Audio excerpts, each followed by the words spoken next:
With all that being said, Michael Lombardi, it is time to introduce this brand new segment called Lombo's Lying Season. Yeah. Oh, there you go. Yeah, we talk about this on every day. It's lying season. Now we're in it big time now. Here's one of the things that has been put out that you thought to yourself, maybe not. JJ McCarthy and Bo Nix have a market that is heating up, I believe is what it is, or hot.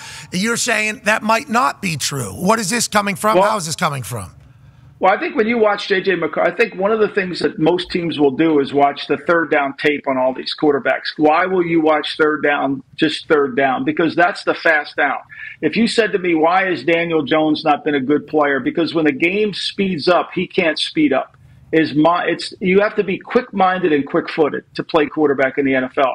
You've got to be able to make quick decisions. You've got to get your feet in the right spot, and you've got to do those things. So for me, I think when you watch McCarthy on third down, he's very effective.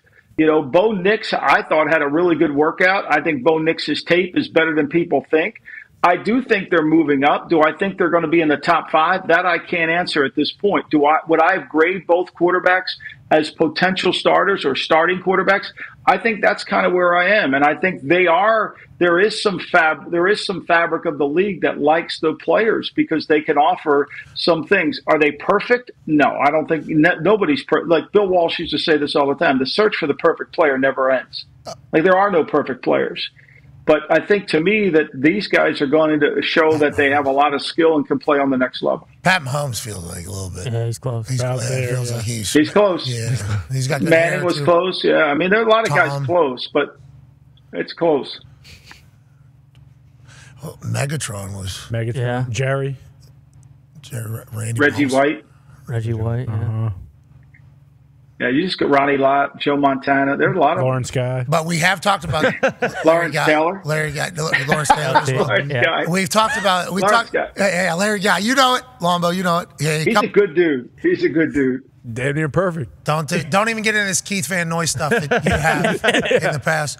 We've talked about this before. You talked about perfect, and I haven't read the entire book, but I think a lot of it is about Jesus Christ on a football field. Yeah, sure. Oh, my God. You bet. The slant routes? Oh, he's coming across the middle. Oh. And just like he was on water. Oh, yeah.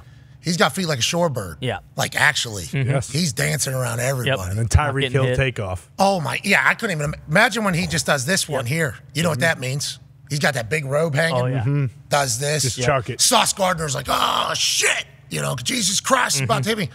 And from some of the photos, I think he's a white, but then that doesn't make a lot of sense. No. So, I mean, that's a whole conversation of itself. But Polamalu would have put his shoulder right into Jesus' midsection. He'd have been sucking wind for an hour. No, he knows how to avoid hits, dude. Yeah. What are you talking about? This is Jesus Christ. Not Troy. I mean, Jesus' dad was telling Troy where to go. I mean, Jesus' dad wouldn't tell Troy in that scenario when Jesus. Yeah, people said actually Troy Polamalu was getting messages from the football gods telling him where the ball was going, which is why he had such good anticipation on things. Troy Polamalu pretty close, I guess, to a perfect football player. Mm-hmm. Anyways, this is lying season. You got another one that you sent over. You said, this is being reported right now that the Bears like Odunze and Neighbors more than Harrison. That might not be true. Might be true, though, you're saying. These are just things that are being talked about right now that we will get an answer to whenever the draft inevitably comes. What are your thoughts on this particular one? I think that these receivers are clustered together. Look, Harrison's got great size, and everybody has him as the number one. But I think these other two receivers are close to him. And I think that's the conversation. And, look, I think the Bears are going to take a quarterback.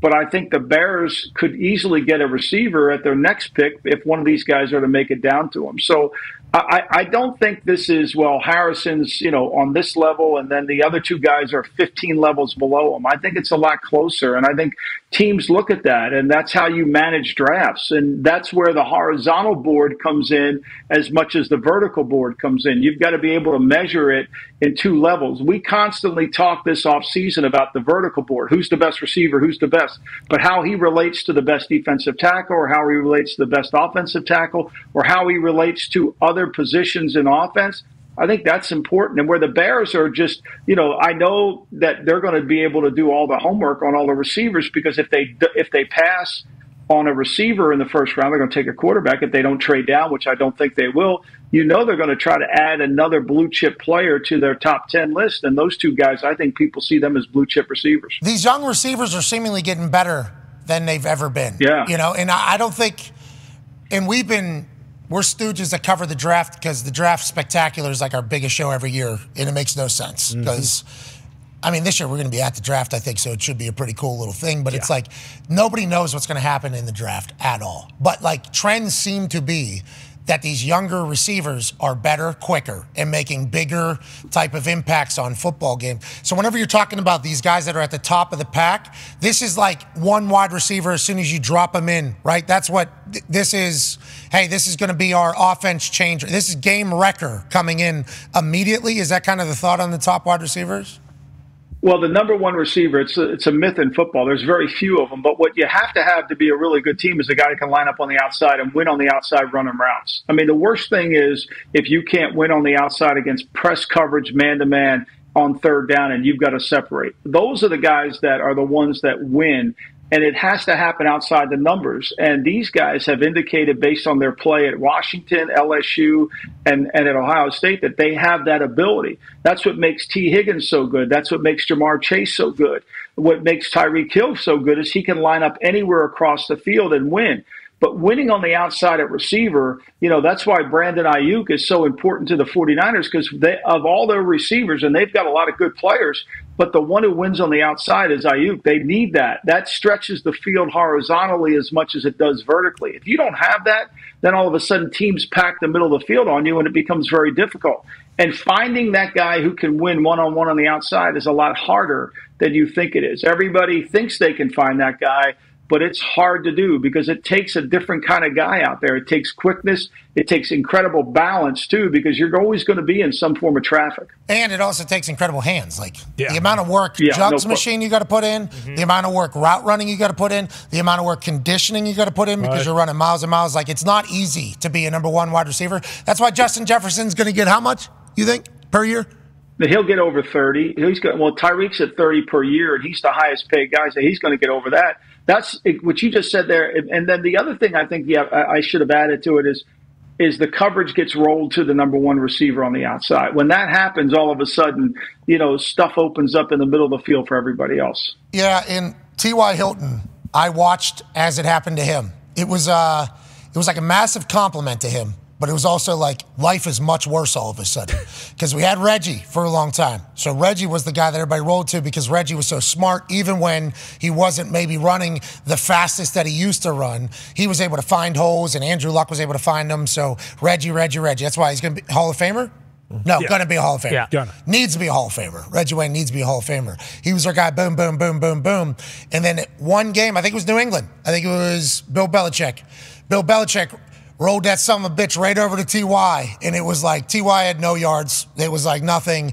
And it was like a massive compliment to T.Y. Like massive compliment. Right. Hey, congratulations. But also life is different now. T.Y. then started, he had to start operating a little bit different in that. And there were some shots where there's like 6 eyes on T.Y.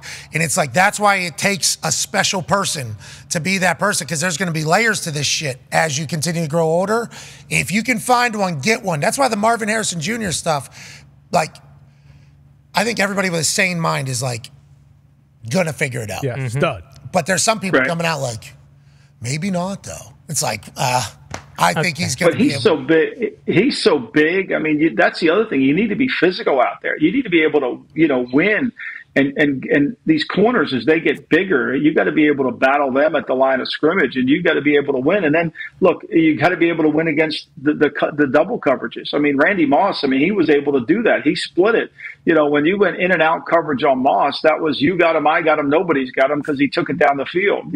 So those are the hard guys to defend, and then it helps your offense. And I think to me that's what forget what Harrison runs on the 40. It's about how he plays the game and how he's able to burst at the top of his route. Everybody looks at the first 10. It's at the top of the route that is most critical for receivers. When you're selling. When he's separating so the quarterback sees space to throw the football. Yeah, at the top of the route, he's selling right there. Either go or stop. And that's where you need the gear. That's where that different gear helps for people. Now, not only all that about Marvin Harrison Jr., and obviously I know his dad because he was a Colt, a legend here, but like the stories they talk about his work ethic.